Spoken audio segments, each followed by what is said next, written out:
যারা এখানে আমাকে প্রশ্ন করেন এই সিস্টেম সম্পর্কে আপনাদের জানার ইচ্ছা আছে, আমি আপনাদেরকে ইন ডিটেলস পয়েন্টগুলি শুধু দেওয়ার চেষ্টা করতেছি।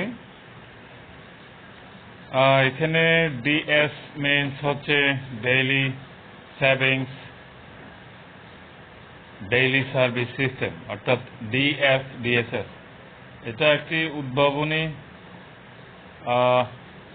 সিস্টেম। এই সিস্টেমের উদ্ভাবন সমূহ আমি আপনাদেরকে বলার চেষ্টা করতেছি। নাম্বার 1, এখানে ইনভিজিবল ক্যাপিটাল ইকোনমি, এটা একটা উদ্ভাবন। এটা হচ্ছে অদৃশ্য মূলধন অর্থনীতি, এটাকে ইনভিজিবল পাওয়ার বলা যায়।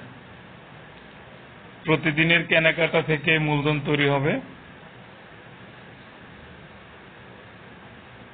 এখানে পয়েন্ট ব্যবহার করে ভবিষ্যৎ কেনাকাটা অথবা বিনিয়োগ করা যাবে। নাম্বার 2, সুদমুক্ত ঋণ ও মাইক্রো ফাইন্যান্স সুবিধা। স্বয়ংক্রিয় ক্রেডিট স্কোরের ভিত্তিতে একজন মানুষ, অর্থাৎ একজন ক্রেতা অথবা একজন বিক্রেতা বা কৃষক, এখানে সুদমুক্ত ঋণ সে পাবে। আচ্ছা, এখানে আরেকটু ডিটেলস বলে রাখি। আপনি ফর এক্সাম্পল 100 টাকা ঋণ নিলেন, আপনাকে 110 টাকা দিতে হবে না, আপনি শুধু 100 টাকাই পরবর্তীতে প্রদান করবেন। বিষয়টা একটু ইমাজিং না? আর আপনি যে 100 টাকা ব্যয় করলেন, এইটা এই সিস্টেমে ব্যয় করার কারণে যার কাছে যাবে সেখান থেকে লাভের একটা অংশ, যিনি আপনাকে ঋণটা দেবে তিনি সেই লাভের অংশটুকু পাবে। অর্থাৎ যে টাকাটা আপনি ঋণ নেয়ার কারণে অতিরিক্ত সুদ বা অতিরিক্ত টাকা দেওয়ার কথা ছিল, সেই টাকাটাই কিন্তু সিস্টেম ব্যবহার করবে এবং সিস্টেম এখানে কয়েক ভাগ করবে। একটা ভাগ আপনাকে দেবে, আপনি ক্রেতা অথবা ভোক্তা, আরেকটা ভাগ বিনিয়োগকারী নেবে, আরেকটা ভাগ পিছিয়ে পড়া জনগোষ্ঠী পাবে, এবং এখানে আরেকটি ভাগ আপনার বিক্রেতা পাবে, অর্থাৎ দোকানদার। আচ্ছা, এরপর হচ্ছে পিছিয়ে পড়া জনগোষ্ঠী, কৃষক ও ক্ষুদ্র ব্যবসায়ীদের জন্য বিশেষ সুবিধা।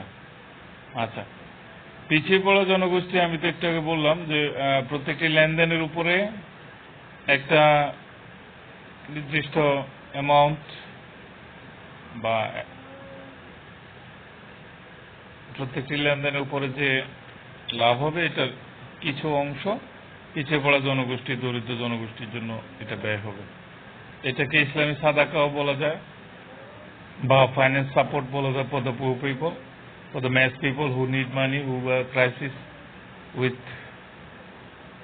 fundamental elements in his life, so he need money.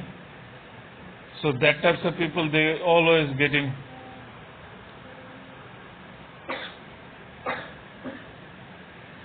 opportunities.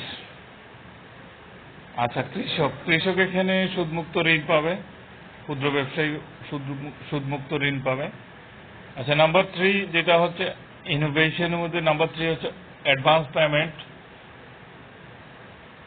O family payment system, পারিবারিক সেভিং প্যাকেজ, অগ্রিম পেমেন্ট ও পারিবারিক সেভিংস প্যাকেজ। পরিবারের সদস্যরা যৌথভাবে সঞ্চয় ও খরচ করতে পারে। আরেকটি হচ্ছে কৃষক ও নিম্ন আয়ের মানুষ আগাম টাকা বা পয়েন্ট জমা দিয়ে সুবিধা নিতে পারে এখানে। আচ্ছা, নাম্বার 4 ইনোভেশন। আলটিমেটলি এই পয়েন্টগুলি লেনদেন ও বিনিয়োগের সুবিধা তৈরি করবে। পয়েন্ট স্থানান্তরযোগ্য ও বাধা চলতে মূল্যভিত্তিক। আচ্ছা, গ্রাহক পয়েন্ট ব্যবহার করে পণ্য কিনতে বা বিনিয়োগ করতে পারবে। নাম্বার 5, এখানে স্বয়ংক্রিয় কর কর্তন ও অ্যাকাউন্টিং, অর্থাৎ অফলাইনে যে লেনদেনগুলি হচ্ছে সেখান থেকে সরকার কোনো ধরনের রাজস্ব পাচ্ছে না। তো সরকারের রাজস্ব এই অফলাইনের লেনদেনগুলি থেকে সিস্টেম এটাকে এমনভাবে অ্যাকাউন্টেবিলিটি করে দেবে, যেখানে প্রত্যেকটি লেনদেনে স্বয়ংক্রিয় কর বা রাজস্ব আদায় হবে, সরকারের রাজস্ব বৃদ্ধি এবং কর ফাঁকি রোধ হবে। নাম্বার 6, ডিজিটাল মার্কেটিং ও এআই বিশ্লেষণ, বিক্রেতাদের বিক্রি বাড়াতে স্বয়ংক্রিয় বিজ্ঞাপন, কৃষি পণ্য ও বাজারজাতে সহায়তা। আন্তর্জাতিক রেমিটেন্স সংযোগ, ভবিষ্যতে প্রবাসীরা সরাসরি ডিএসডিএসএস ওয়ালেটে টাকা পাঠাতে পারবে, পরিবার ব্যবহার করতে পারবে সেই অর্থ। পণ্য মজুত ছাড়াই পণ্য বিক্রি ও লাভ বন্টন, বিনিয়োগকারীরা লাভ পায় এই ইনোভেশনে। নাম্বার 8, পণ্য মজুত ছাড়াই বিক্রি ও লাভ বন্টন, বিনিয়োগকারী লাভ পায়, বিক্রেতা কমিশন ও লাভ পায়। নাম্বার 9, সামাজিক উন্নয়ন ও ফাউন্ডেশন প্রোগ্রাম, স্বাস্থ্য, শিক্ষা ও কৃষি সহায়তা, পিছিয়ে পড়া জনগোষ্ঠী ও কৃষকদের জন্য বিশেষ কর্মসূচি। নাম্বার 10, কৃষি পণ্য ডিজিটাল বাণিজ্য প্ল্যাটফর্ম, কৃষকরা সরাসরি পণ্য বিক্রি করতে পারবে, সাপ্লাই চেইন নেটওয়ার্ক ছাড়াই ন্যায্য দাম তাদের নিশ্চিত হবে।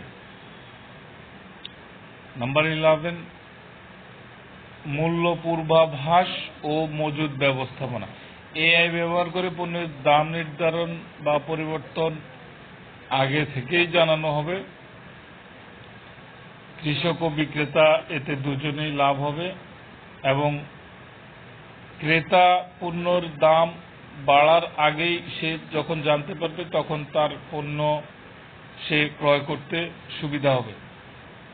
আচ্ছা, এই প্রত্যেকটি উদ্ভাবনের লক্ষ্য হচ্ছে কৃষক, ভোক্তা, বিনিয়োগকারী, পিছিয়ে পড়া জনগণ, বিক্রেতা এবং সরকার সবার জন্য